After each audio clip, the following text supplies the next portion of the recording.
I'm Ariana Brocious. I'm Kusha Navidar. And this is Climate One. Ariana, what'd you have for dinner last night? I had a white bean and Swiss chard stew. Yum. Yeah, it was pretty good. Yeah, speaking of white beans, I've recently learned of a group that I want to be a member of. It's top secret. It's called the Leguminati. Like beans, like legumes. Like legumes, oh my yeah. God. Like beans, yeah. So people who are in this super secret, awesome group apparently like to eat beans, try to eat beans at least once a day. And I think I could join their ranks, Oh, me too. I do eat beans once a day. I need to. Maybe they sent me a membership card in the mail. That's so funny. It's in the mail. Oh my gosh, that's so funny. I had beans last night as well, but I also had chicken. And the reason I asked you is because today's episode is about meat. And I want to get one thing out of the way right at the top. Like the majority of Americans, I eat meat. Yeah, you know what, Kusha? I do too. Not a lot, but I do. And so one important thing as we get the show underway, we are not here to judge.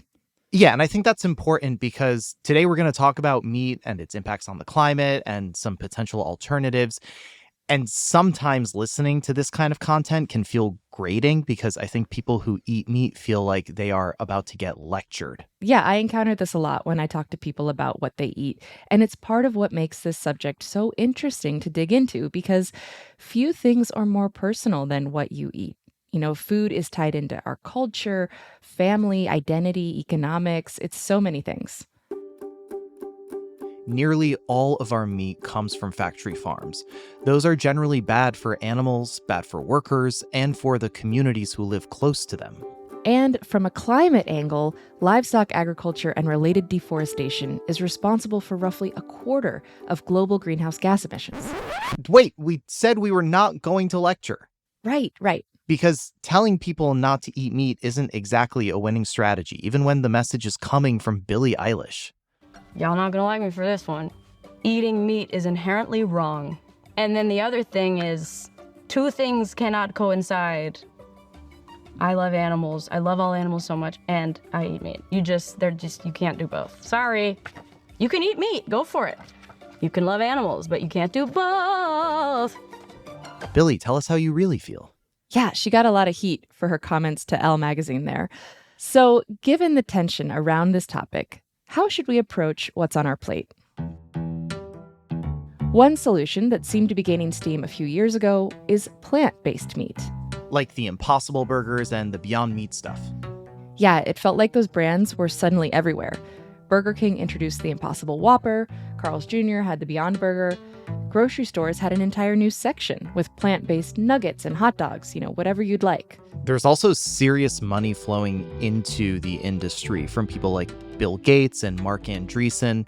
And it was exciting, the idea that we could just swap out the meat and nobody would have to change anything. And then it kind of stalled. Yeah, some of the early buzz faded. I can still find Impossible and Beyond at my supermarket, but nationally, sales have been falling. It turns out creating an imitation meat product people will actually keep buying, not just try once, is really hard to do. So what happened? And how are we going to meet the moment? Ooh, that's a tough pun to swallow. Hey, nice. Later in the episode, we'll hear one possible solution, cultivated meat, which is growing actual meat cells in a lab or in a brewery. But before we get there, our first guest has been covering the plant-based meat space for years.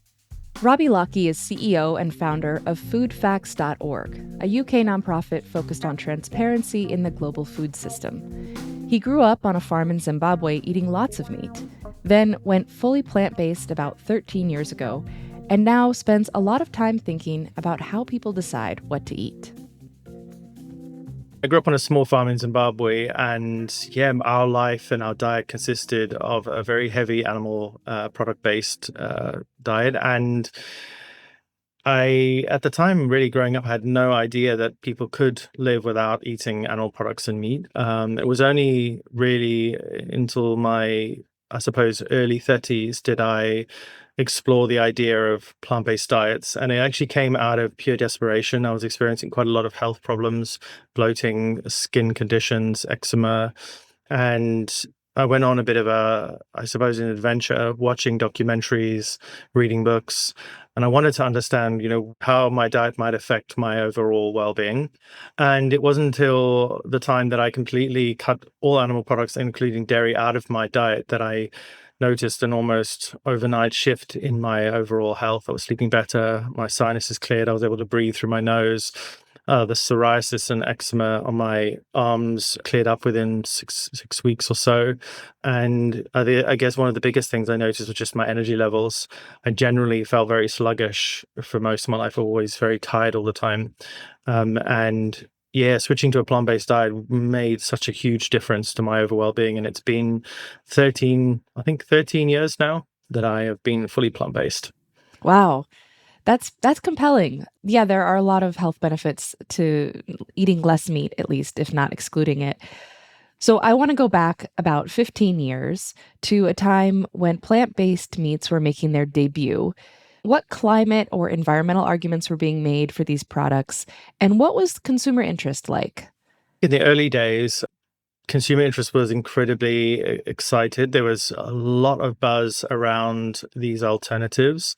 But I think what's interesting about plant-based meats, and I think there's this notion that they're a relatively new phenomenon when they actually aren't.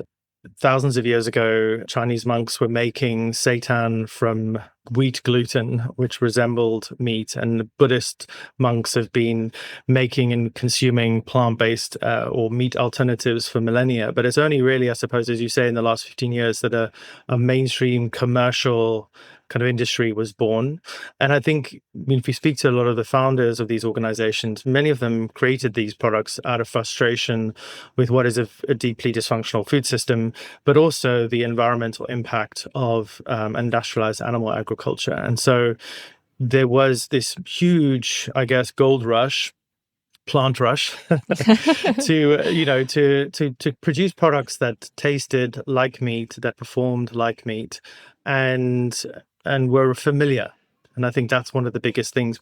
Consumers were looking for familiar formats in places like burger chains, supermarkets, convenience foods, and family meals. Yeah, and I think that's interesting because it is attempting to be a substitute, right? So as opposed to simply eliminating meat from your diet, these products really are trying to stand in for the meat. And largely we're talking burgers, chicken nuggets, things like that, kind of already somewhat processed things. And they really began to be present everywhere. In 2019, Burger King launched the Impossible Whopper, made with the Impossible Burger. About the same time, Carl's Jr. began offering a Beyond Burger. Now, it's really common to find a vegan burger alternative at a lot of restaurants. So would you say that plant-based meats have arrived? I would say that they certainly have had their heyday, but I think we're in a state of correction.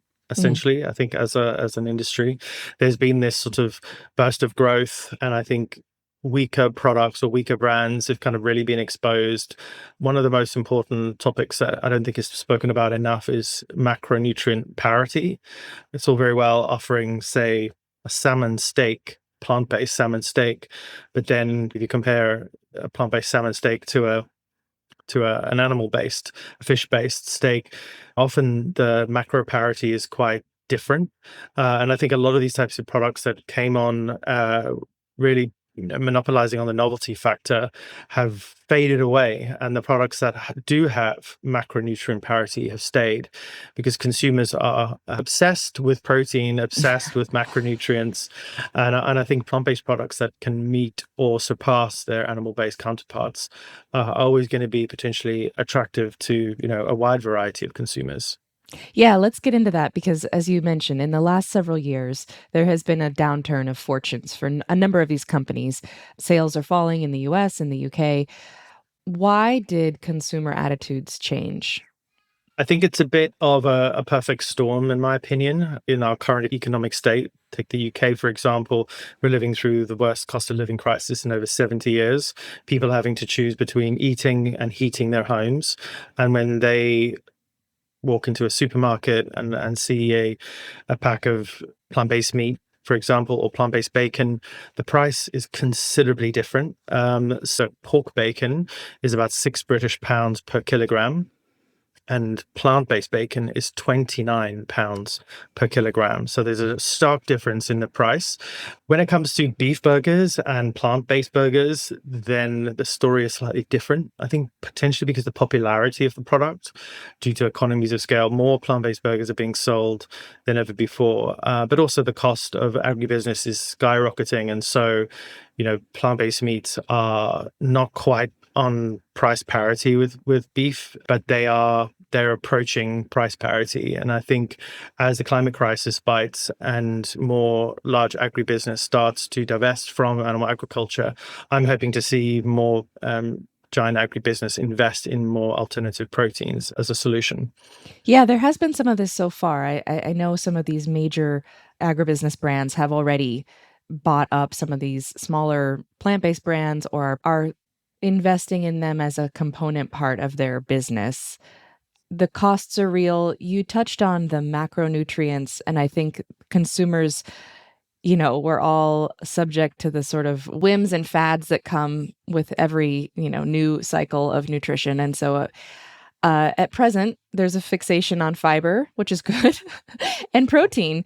Again, these are important macronutrients along with all the others. However, there does seem to be this kind of inordinate focus on protein. And so on foodfacts.org, there's an article titled High Stakes: Why Young Men Are Eating More Meat. And I found this really compelling. So can you kind of summarize the findings of that and what it means for who is choosing plant-based over meat right now? Right. So what we're referring to, and I'm sure we've all heard this phrase, the manosphere, which is, I guess, a collective of men online who essentially are building somewhat of a sort of a community, and it is very much a sort of anti-woke, anti-progressive, anti-liberal kind of mindset. And with that comes this idea that masculinity and meat consumption are deeply entwined, and that for a man to be manly, to be masculine, to be strong, they must consume meat. And I think it's not necessarily about strength. I think more about image and showing examples of wealth when people can go to a restaurant and order giant steaks and massive racks of ribs. In a way, these kinds of showy statements are also kind of peacocking, some might say, showing off wealth. When we look at history, meat consumption has always been associated with upward mobility. It's always been associated with middle classes. Lower income families would eat a lot less meat because they couldn't afford it, and so their diets were higher probably in fruits and vegetables. Now we're seeing the reverse, where low income families are surviving on ultra processed foods and of course super cheap ultra processed animal products. But going back to the identity and the culture, I think it's such a fascinating space to sort of look at, because in a way, I think young men, their identities are being hijacked by this idea that meat consumption is essential to their manlyhood. But I think also it's worth adding in that industry is aware of this connection. They're aware of this relationship between manliness and meat consumption. And in our recent report we did with the Rooted Research Collective, we looked at many nutrition and health influencers, and many of them are being paid by industry, are getting very large checks from, for example, the beef checkoff program to push certain conversations about meat and to sort of keep meat relevant within the manosphere, which is a very loud and kind of influential collective. That's interesting. It's sort of akin to the industry support for influencers for gas stoves, which is another thing we've talked about here on Climate One. You touched on ultra processed foods, and that's been a component of this discussion too. So one of the biggest arguments I hear being made against some of these plant-based products is that they're highly processed and that is bad. What's your assessment on that? So I think the ultra processed backlash is an important conversation to be had, but I think it's much more about emotion than anything to do with nutrition.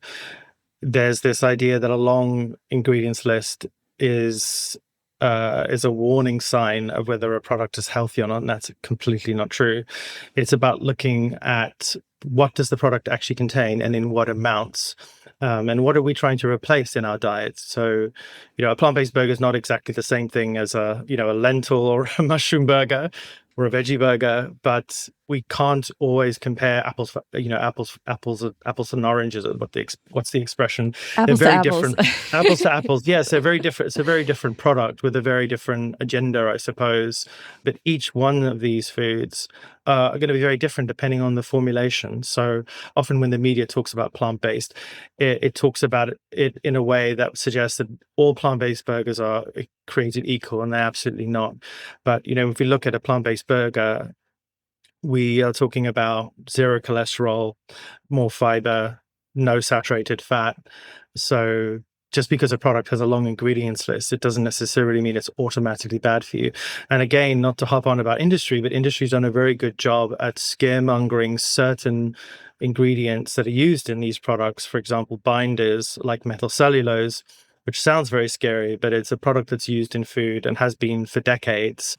A traditional beef burger, generally speaking, there are fewer ingredients, but there are other components that get into that beef, correct? Yeah, I think when we try and compare food, that's where it gets tricky, because people often say to me, is a plant-based burger healthy? And I'll say, well, compared to what? I think it's important to understand that health is a spectrum. If we want a super healthy patty in our burger bun, we're going to want something made from whole foods. But the mouthfeel and the fat and the salt, we're not going to get that same meaty texture that we're used to if we've grown up on meat. And so this is where plant-based burgers came in. But then obviously, as I say, if you compare it to a beef burger, which is, depending on the cut of the beef, is going to be substantially higher in saturated fat and cholesterol. So, and then obviously, beyond nutrition, there is a huge conversation to be had about the environmental impact of beef and also other concerns like antimicrobial resistance because of concentrated animal feed operations and factory farms. There's a growing conversation about how when we rear animals in this way, we increase the risk exponentially of an additional pandemic. And, no one wants another pandemic. I certainly don't. Yeah, no, definitely not. So plant-based meats are, better for the environment in terms of climate emissions, in terms of pollution. Plus, they eliminate concerns around ethical animal treatment, which is a substantial concern for a lot of people. In your opinion, how do they compete on taste? Taste is a good one to question because I think, when we buy a product from a supermarket, we see the word burger, and so we have an expectation. And I think many products have fallen down on this because when you label a product burger or like a beef burger, that is a huge bar to hit. Personally, Beyond Meat, Impossible Meat, as someone who grew up eating beef with several times a week, I was blown away when I first tried these products. The texture, the flavor, the way that they sizzle on the pan. These products really blew me away. And there have been times over the years where I've been to a restaurant and been served a Beyond or an Impossible, and I've had to check, is this beef or is this I've had that same experience. and so they have performed well. But what's so fascinating about these products, these meat analogs as we call them, is that perception has a huge power over whether someone enjoys something or not. The number of times I have been out for dinner with friends and they have not realized that they were eating something that was vegan, like a plant-based meat. And then once they've found out that it's a plant-based meat, they've suddenly shifted from really enjoying it to no longer enjoying it. Or the opposite, where you serve someone a plant-based meat product, you don't tell them it's plant-based. They eat it, they enjoy it, they rave about it, they say, what a delicious meal. And then you tell them it's plant-based and they were completely blown away. They can't fathom that they enjoyed a product so much. So I think when we lead the witness, as some might say, it really alters people's perception. And this is why a lot of brands now are not putting vegan or plant-based on the front of their products. They're moving more towards phrases like climate friendly or animal free food. There's a real move towards shifting away from these ideological phrases like vegan and plant-based, because they are caught up in the culture war that we see going on in the media and on social media every day, and this colors people's perceptions of these products. And I personally believe it's played a huge role in the great pushback, I suppose, of plant-based meats globally. Diet is an incredibly personal choice that ties into a lot of values for people, a lot of sense of identity, as we've talked about. So I don't think it's easy to kind of come to a landing place on what people should eat necessarily. But I'm curious what you think is the future for plant-based meats. I think if we can see price parity, then we'll continue to see growth in the sector. I mean, if we look at some of the numbers, according to the Good Food Institute, the plant-based retail market reached $7.9 billion in 2025. There's obviously huge opportunity because, these products can fill a space in people's shopping baskets every week, but they're only going to succeed if the prices can come down. But they're up against a lot when it comes to culture, when it comes to identity, as we said, and when it comes to taste. People have huge expectations of these products. And this is where the conversation around alternative proteins is so big. Cellular agriculture, precision fermentation, and also blended products. We haven't touched on that. I think there's a huge opportunity for brands to be mixing plant-based proteins with animal proteins and produce, say, a patty that might be 95% plant-based and 5% animal-based. The 5% might bring a lot more flavor and mouthfeel to the product, a bit more animal fat, and then the rest is plant protein. And in fact, I think McDonald's already does that. McDonald's for many decades has been including soy protein in their beef burgers to bulk them out. I mean, most people just didn't know about it. Elsewhere in this episode, we discuss cultivated lab-grown meat, as it's called. And so you're a proponent of that. I was curious what your opinion is. I have gone back and forth over this topic for a while, mainly because I've spoken to so many different people and there's so many varying opinions on whether this is going to work or not. Millions of dollars have been poured into R&D over the last few decades. But again, culture and identity has had other ideas when it comes to cell-based meat. If we could scale it and provide facilities globally that could produce enough animal-based products, whether that's cheese, eggs, fish, chicken, it could be a great solution to provide protein, healthy, low-fat, low cholesterol protein to millions of people. But the idea of natural versus unnatural remains a very powerful and formidable, I suppose, enemy to the cell-based conversation. When you think about climate impacts, animal impacts, our place as humans in the world, what do you think we should be eating? It's a complicated answer because if we all had access to the same amount of money and education and resources, then a whole food plant-based diet, I believe, according to the science, according to the Eat Lancet planetary diet, is the healthiest diet, a diet rich in whole plant foods, nuts, seeds, legumes, fruits, vegetables. This is shown time and time again to be a major reducer in some of the leading killers of human beings, such as heart disease, which kills thousands of Americans every year. These lifestyle diseases are caused in part by consuming large quantities of animal products. However, it's not that easy to suggest that everyone should be eating a plant-based diet because there are many parts of the United States where people don't have access to fresh fruits and vegetables. And if they do, they're incredibly expensive. And so the playing field isn't level. So there's the diet where we should be heading towards, and everyone knows that we should be eating more fruits and vegetables. My philosophy is don't tell people not to eat meat. Ask people to add more fruits and vegetables, and eat the rainbow is my mantra. Adding more diversity of plants to your plate every single day is going to dramatically increase your levels of fiber. This is going to improve your gut microbiome, and it will absolutely improve your well-being. And I think with the right knowledge, with the right access to information, a predominantly whole food plant-based diet, or perhaps like a Mediterranean diet is a diet that's healthiest for most humans.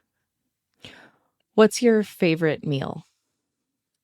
My favorite meal, super simple. I like to have a Buddha bowl with lots of marinated tofu, steamed broccoli, red rice, and lots of lashings of tahini and lemon, and a few drizzles of olive oil, and maybe a sprinkle of pumpkin seeds as well. So you're getting your good fats, your lean protein, and of course your green vegetables, and some nuts and seeds as well for iron and minerals. So yeah, like to eat a plate with lots of different things on it, with lots of different textures.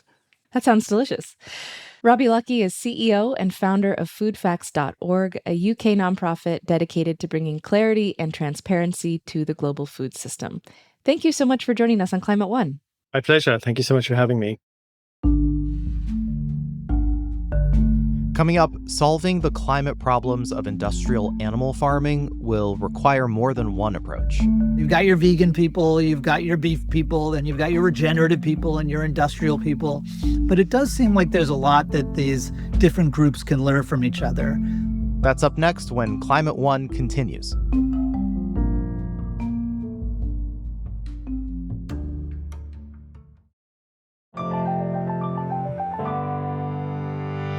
Growing food and raising livestock account for roughly a quarter of global climate pollution, from fertilizer use to methane from cows to deforestation.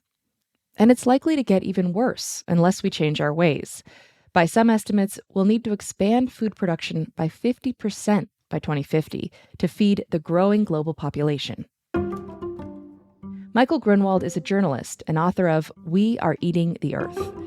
He says we need to figure out how to make more food with less land. Our cities and suburbs only cover like 1% of the Earth's land, and farms and pastures are now nearly 40%. We're losing a soccer field worth of forest to agriculture every 6 seconds. And that really is at the heart of our water pollution problems, our water shortages, our biodiversity problems, and increasingly our climate problems. So it's a really big deal. So how do we begin to address this? The scale you're talking about is intimidating. I mean, how do we make more food with less land? Yeah. Well, I think, it's sort of a two-part problem, right? Where we have to, eat foods that take up less land, and that is mostly meat. Meaning we need to eat less meat because that takes up a lot of land. Exactly. 3/4 of our agricultural land is either pasture or it's growing crops that we feed to animals before we eat them. So we have to eat less meat. And also on the demand side, we need to waste less food, right? Because we waste about a quarter of our food. That means we waste about a quarter of the land we use to grow the food. We use a landmass the size of China to grow garbage. But then, as you said, this isn't just going to be solved on the demand side, and we are going to have to make more food with less land. And that means we are going to have to increase our yields, because when we make more food per acre, we don't need as many acres to make the same amount of food. And so that leads to some uncomfortable places, right? For people who would like these kind of like all organic, regenerative, sort of low yield, kinder and gentler farming. Well, it turns out that often makes less food per acre and needs more acres to make the same amount of food. It eats more of the earth. So we really do need highly productive food, whether that's done with chemicals and pesticides and fertilizers and gene editing and GMOs. It can, sometimes lead us into uncomfortable places. Yeah. So you cover a lot of this in your book. There's so many things we could talk about, but could you provide a list of, let's just say, 3 of the most important changes or policies or, pivots we could make that would begin to help here?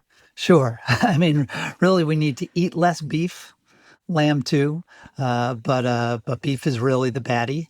We need to waste less food because when we waste food, we waste all of the land and fertilizer and water we use to grow that food.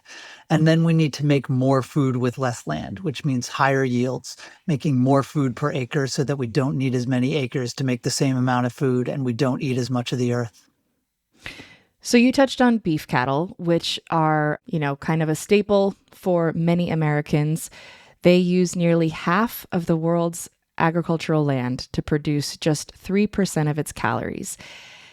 As you noted, factory farms are far more efficient than free-range cattle.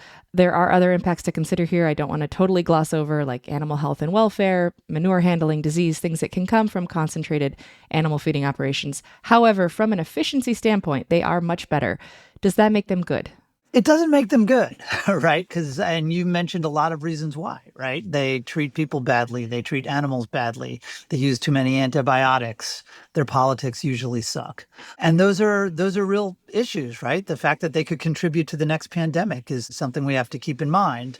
But for a lot of people, that means we need to get rid of factory farms. And the one thing that factory farms do, like other factories, is they manufacture a lot of stuff. And we are going to need 50% more calories by 2050, and we're going to have to do it with less land and fewer emissions. Right now, we're on track to deforest another dozen California's worth of land by 2050. Factory farms, by making more food with less land, can help us avoid that kind of problem. Yeah, that is a staggering statistic. We've talked about the Amazon rainforest as an example of this, clearing of the Amazon to plant soybeans, which then go to feed cows, which then go to feed people. And that just a highly inefficient system that's doing more harm than good, I think is a fair assessment. I mean, the major revolution of the 1950s was synthetic fertilizer, right? I mean, that really improved yields made a huge difference at that time. And so we're maybe on the cusp of another revolution or several. So what do you think is real and what do you think is hype? I wrote about dozens of pretty promising solutions in this book, and none of them really have any traction. At least not yet. In many ways, we have not solved the fossil fuel problem, but we do know how to solve it, right? We need to electrify the global economy and run it on clean electricity. And we've made some progress there, right? We're having this incredible clean energy revolution where 90% of the new power plants built in the world last year were wind or solar or some other zero emissions technology. While with food and agriculture, it's still getting worse. And we really don't know what to do. So we need to test, we need to figure out what works, and then we need to deploy what works, just like we did with solar and wind and electric vehicles. In some ways, the most promising technology I've seen isn't much of a technology at all. It's essentially more efficient pastures. I went down to Brazil and I saw some degraded ranches where there would be one cow for every 10 acres, and the cows would look like they were on hunger strikes.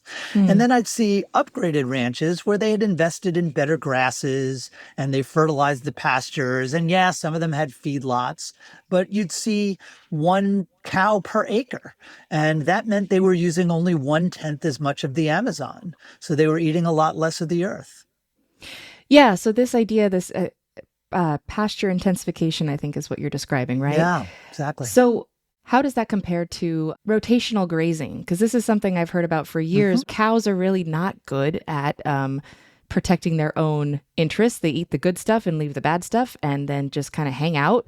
And so rotational grazing helps them move around in the way that other animals and other livestock do, where they make better use of the plants there. I'm so glad you mentioned that, because it's funny, as you can imagine, a lot of people who hate factory farms get very angry at me. But it turns out that some of these regenerative practices can also help. And rotational grazing is a great example. And integrating cattle in with your crops and with cover crops and often with no-till crops.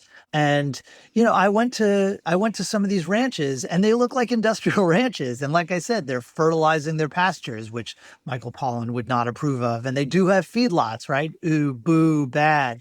But they are doing a lot of regenerative practices, not because they want to save the rainforest or even save the Cerrado, but because they found that it can help their yields and it can help their soil. And good soil can help make good crops and it can help make more beef. And I think that's great. I think like in the food world and the ag world, people tend to get into their silos, right? So to speak, right? Excuse the pun. Good But pun. Yep. yeah, you've got your, you've got your vegan people, you've got your beef people, then you've got your regenerative people and your industrial people. But it does seem like there's a lot that these different groups can learn from each other. And certainly food and agriculture, there is a lot of ideology and sort of politics involved with it. But these are really practical questions where, more science and more research can really help us get to good answers that can be, sort of good for everybody. We all vote on these issues 3 times a day, right? Right. So we all have an interest in sort of sustainable food and a sustainable planet. There is, though, a growing demand for meat in terms of the global diet. People who are, becoming less poor want to eat meat. That's a good thing that people are becoming less poor. But 5 or 6 years ago, plant-based meat companies like Impossible and Beyond Meat were kind of all the rage. What happened? Well, the short answer is the dogs didn't like the food. Right? Plant-based meat uses 90% less land than meat-based meat, or certainly beef-based meat. And obviously it kills 100% fewer animals, which is also great. It's in many ways a remarkable technological achievement that these companies have created meat out of plants that tastes like 80% as good as the real thing and only costs 50% more. And that was enough to encourage people to try it and find that it actually was better than those old, veggie burger hockey pucks, but it wasn't as good as meat. So they didn't keep eating it. The good news is that while the cow is a pretty mature technology, fake meat isn't. Whether that's meat made of plants or made of fungi or made out of animal cells in a kind of brewery, I do think that there's still a lot of hope. Human beings don't seem to be really great at making big sacrifices for the good of the planet. But we're pretty excellent at inventing things. And I assume that even if fake meat hasn't yet taken over the world, someday it could. Yeah, I try to avoid eating meat most of the time, and I've had a number of these fake meat burgers, and I will tell you there have been at least 2 occasions where I actually asked the server if they would confirm that it was not meat, because it was the way it was prepared. And, I know some are better than others, but I was fooled, Well, there's no longer any reason really to have a chicken nugget. I mean, and who even knows what's in a chicken nugget, right? But in blind taste tests, now the plant-based nuggets beat the alleged chicken-based nuggets, right? And they're just mostly vehicles for sauces anyway. And you're starting to see some of the burgers come close. Where there's really still a long way to go is with the kind of the whole cuts, whether it's, the beef tenderloin or the steaks or the pork chops, the more complex cuts. And there, I think some of the cultivated meat made from actual animal cells, they may be more promising in the long run. Michael Grunwald is a journalist and author of We Are Eating the Earth. Thank you so much for joining us. Appreciate it, Ariana. So, Kusha, imagine if you could have a burger that's actually made from beef, but didn't require killing a cow. Sign me up. It sounds like the replicator from Star Trek: The Next Generation. Yeah, it does sound a little like science fiction, but it is increasingly becoming science fact. Cultivated meat, which is sometimes called lab-grown meat, takes a small sample of cells from a living animal, places them in a nutrient-rich environment, and then helps them develop into the kinds of meat we're used to seeing at the store. So you're saying it's genuine animal tissue. It's just grown in a lab instead of a pasture, or like out in water for fish. A lab now, or maybe even a brewery, and eventually maybe a factory. It has the same protein and fat and mostly texture as the quote-unquote real thing. And I got to find out what some of it tastes like. My friend Rebecca and I went to the Kingfisher Bar and Grill in Tucson, owned by chef Jackie Cooter. She took a moment to tell us what was on this plate of cultivated salmon from a company called Wild Type. So we've prepared it as a vegan option because I do have some vegan guests who are willing to eat it. So we've got it in a roulade, and it's going to be stuffed with vegan cream cheese, agave syrup, chive, whole grain mustard, and that's going to be set on top of a little frisee salad with green apples and a honey mustard, or agave mustard vinaigrette, and some crostinis. Okay, I'm excited to try it, but before we do, I want to know what inspired you to put this. This is a restaurant known for its high quality seafood, which in a place like Tucson, which is pretty landlocked, can be a rarity. Why did you decide to add this? Well, one, I'm a big nerd. Two, I've been following kind of the sustainable seafood movement ever since we took over. I've just been looking at different ways to reduce our carbon footprint, kind of make the restaurant more sustainable. So we look at more locally sourced like produce options and things. And I've been following Wild Type for, probably 7 or 8 years just personally. And so it coincided that in, about 3 years ago when we were really taking over and kind of making the restaurant our own, they got FDA and USDA approval to sell. So I just reached out to them and I was like, hey, I know we're not super fancy, but we focus primarily on seafood and I'd love to introduce a more sustainable option. So I think it's wonderful just to have the option for guests who are a little more environmentally conscious or even just willing to explore and try new culinary things, kind of both ends of the spectrum. And do you have a sense of how it's performing on the menu? Yeah, it sells just about as well as our other appetizers. It is a little bit more pricey probably than the other appetizers just because of the cost of goods, but we get really good response on it. People seem to enjoy it. You said that you're a nerd, so I'm using your word. What makes you intrigued as a chef and as a restaurant owner to introduce ingredients like this? I think it's important to make people a little bit uncomfortable all the time as a chef. So I feel like food is an art, right? It's the only art form that we experience with all 5 senses. Art is supposed to make people uncomfortable. I think it's a part of growing. It's a part of learning about each other. It's part of exploring kind of our humanity and bounds of creativity. So, I wanted to introduce it not only just for reasons of overfishing, sustainability, fish is getting incredibly more expensive and harder to find, but also just to broaden people's ideas of what's acceptable. I've had folks who never in a million years, just based on their political and socioeconomic backgrounds, who would I've gotten to try this, who are like, this is amazing. This is great. I'll order it again. So it's really gratifying for me to see that and to, know that okay, I opened someone's world up just a little bit, which is very cool. It's still a very nascent industry, but do you hope or have plans to add more items? Absolutely. So I know there's a place out in Europe doing ahi tuna.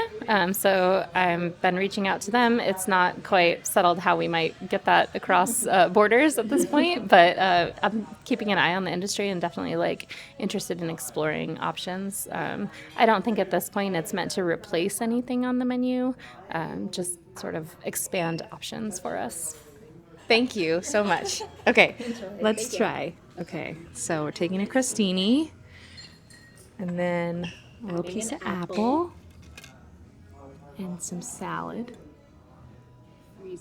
Frisee. Okay, and then a little roulade here.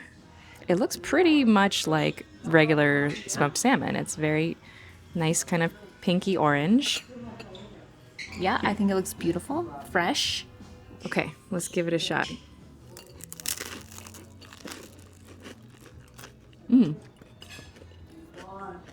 Really Delicious. Good? Yeah. The honey mustard. There's a lot of flavors, though. It's a little hard to taste the salmon, I would say. It does seem to have kind of the mouthfeel, though, that you would get from normal smoked salmon. And it's kind of amazing because part of me thinks it's odd, and then part of me is like, oh, it's just normal, delicious. Mm-hmm. So Ariana, help me imagine this. Did they give you an appetizer?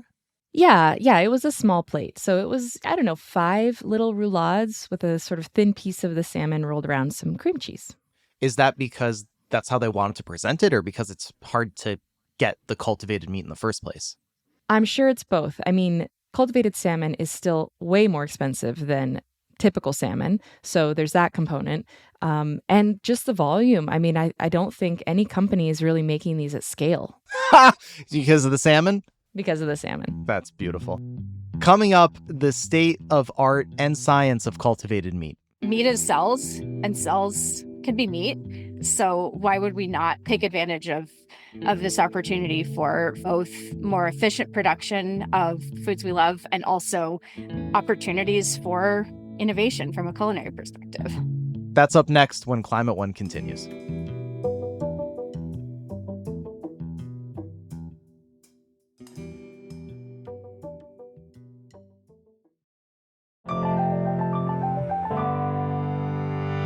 Some brands of cultivated meat have cleared regulatory hurdles in the US and Singapore, and prices have dropped significantly from early prototypes. But there are still real questions, like how much energy does it really take to make the meat?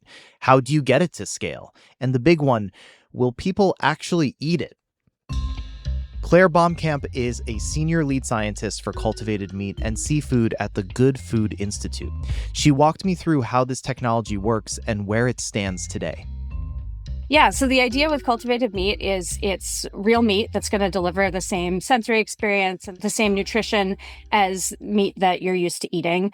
The difference is it's made from cells rather than from an animal. So just like you can take a cutting from a plant and the cells within that cutting sort of know how to make more stems and roots and leaves and things, animal cells sort of know how to make meat. And so if you can give them the right environment and the right cues, they can do exactly what they would do within an animal and make a tasty product.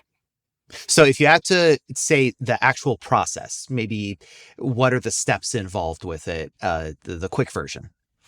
Yeah, so the quick version would be you're taking a small sample of cells from an animal, you're putting those cells into an environment where they are comfortable and where they can grow and replicate and make more cells. So we use something called culture media, which is essentially, you can almost compare it to like Gatorade for cells. Oh, cool. And so it's got, your salts, sugars, amino acids, which are the sort of building blocks that make up proteins, maybe some lipids in there.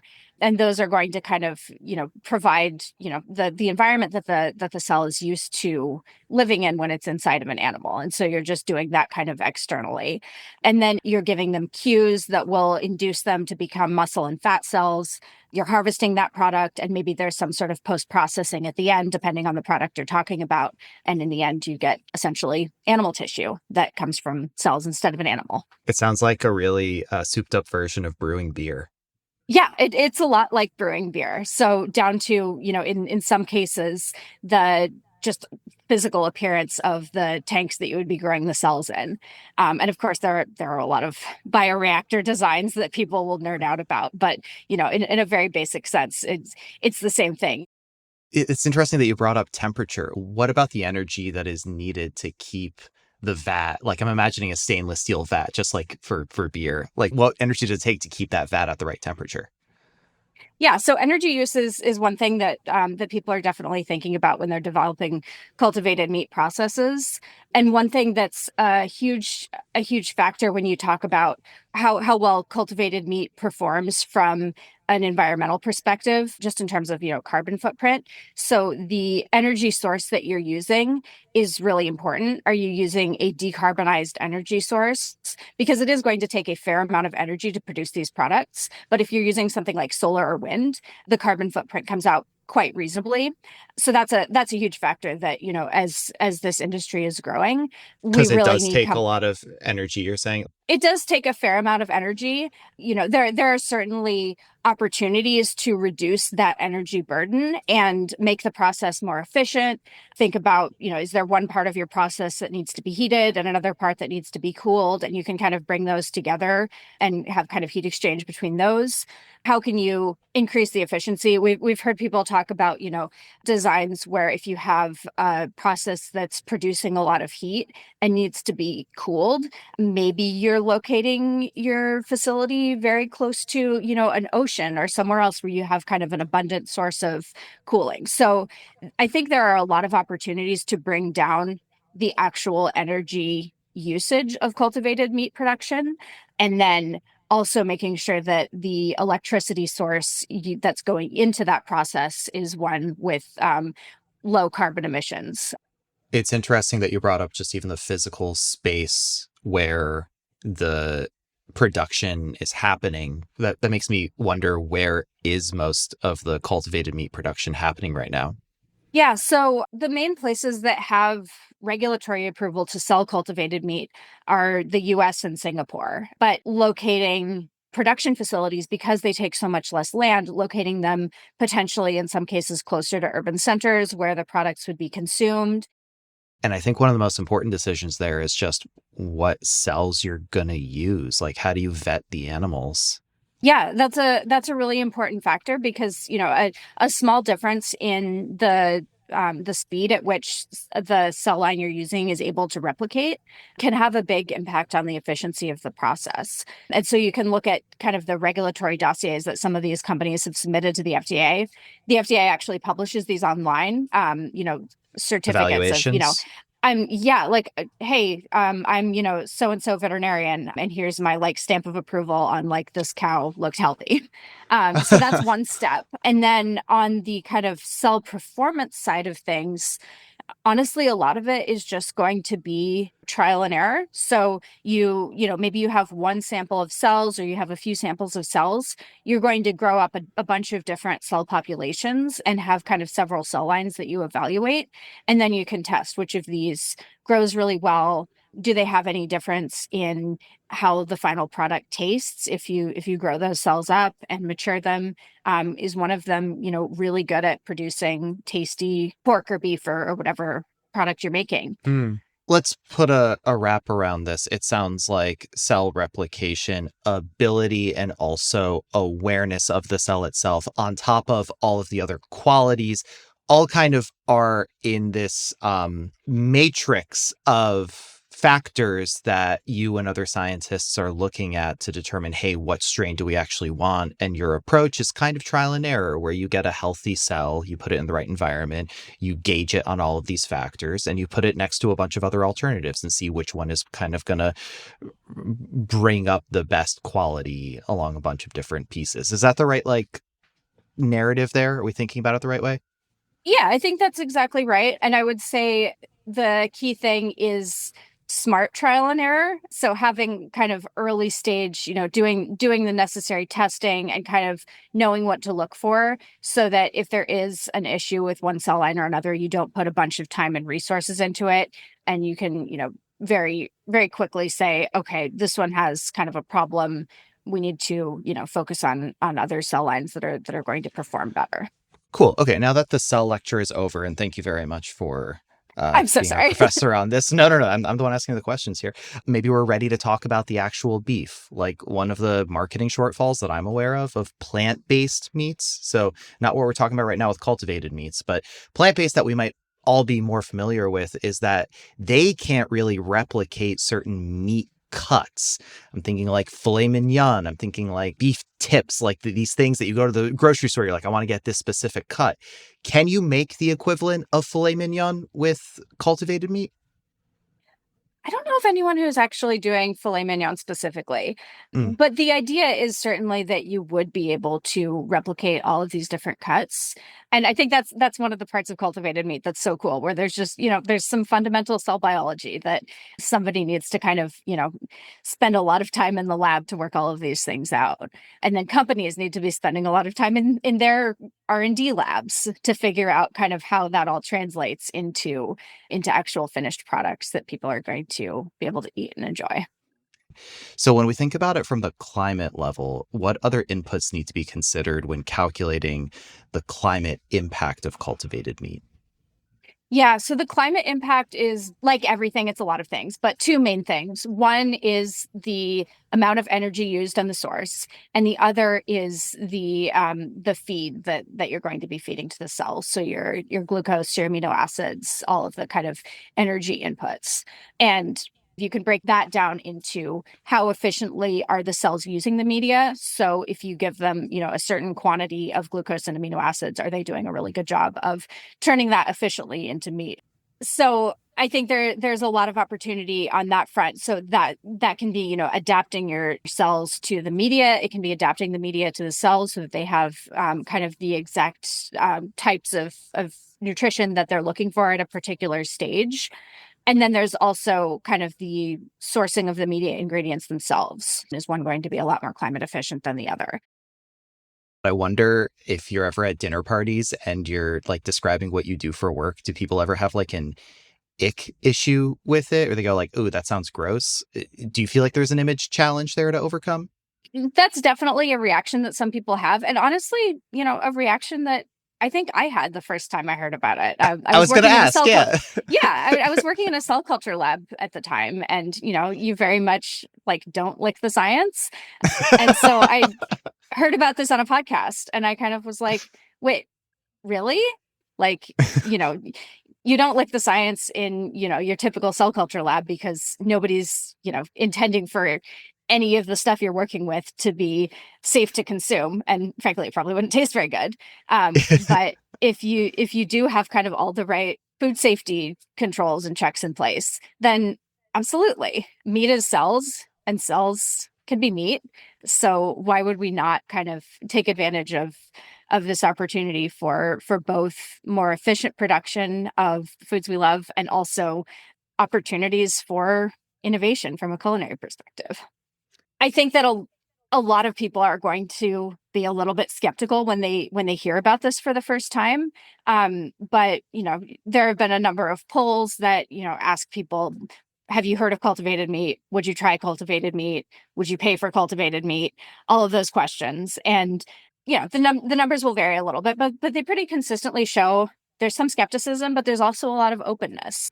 I would try it. I support you. Thanks.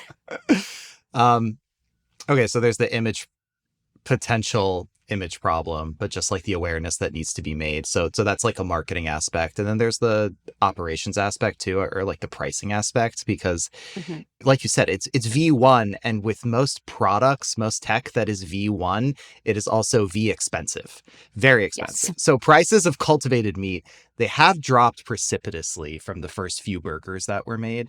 But from what I could find, cultivated meat right now costs between, I think it was like 30% more and up to twice as much as traditional meat. So how do you expect that to change over the coming years?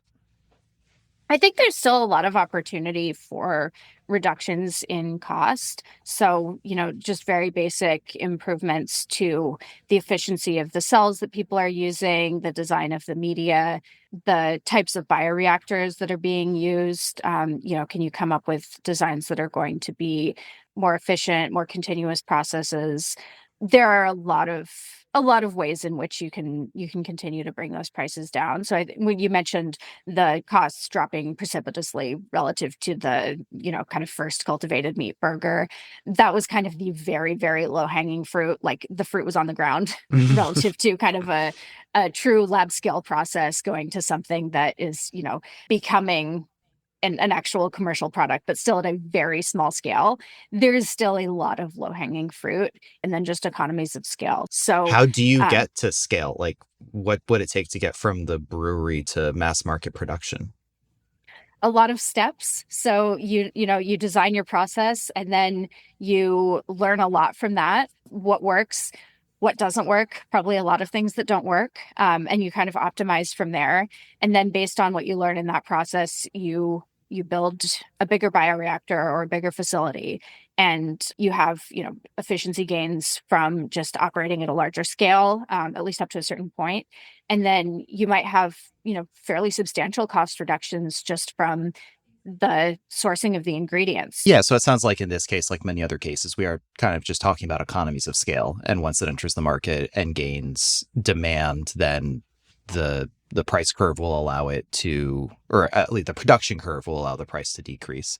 Last question I have for you then is about an area that I know you're excited about, which is hybrid food products. And listeners, that's like a burger that's made from mostly plant proteins and a little bit of actual meat. So why do you think that has so much potential? And do you feel like consumers will go for that? So just to first clarify, when we say hybrid products, we're actually talking about a combination of plant-based proteins and cultivated meat. Cultivated meat.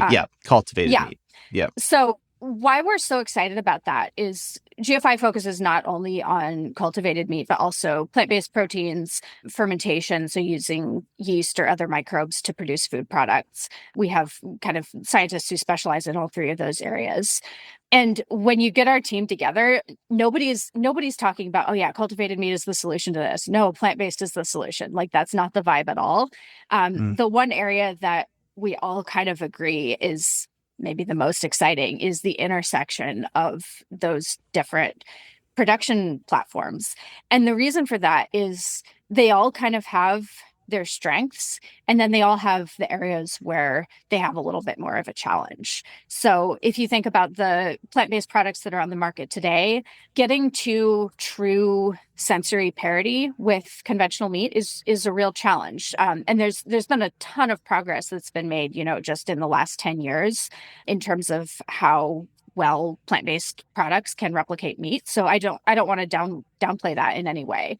And then if you look at the cultivated side, the sensory is maybe a little bit more baked into the technology, but the cost is really challenging, as we've talked about. So if you can bring those together and kind of not look at it as I'm making a plant-based product, I'm making a cultivated product, but just I'm making a meat product, and I want to make something that is affordable to regular people and also that's as tasty as it can possibly be.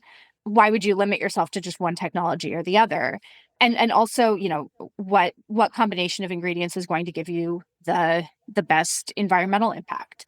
So kind of allowing yourself to think a little bit more outside the box rather than just I'm going to make a product from this one technology or this other technology. I think that can give us a much quicker and more sustainable path to sensory and price parity.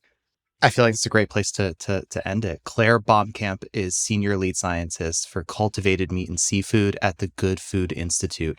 Claire, thanks so much for sharing your work with us. It's so fascinating. Thanks, Kisha. This was a fun conversation. And that's our show. Thanks for listening. Hope you didn't get too hungry. You can see what our team is reading by subscribing to our newsletter. Sign up at climateone.org. And hey, if you want to send us a message, you can leave us a voicemail straight from your computer or your phone. Just visit us at climateone.org/hello. Climate One is a production of the Commonwealth Club. Our team includes Brad Marshland, Jenny Park, Austin Colon, Megan Basilia, and Kusha Navadar. Our theme music is by George Young. I'm Ariana Brocious.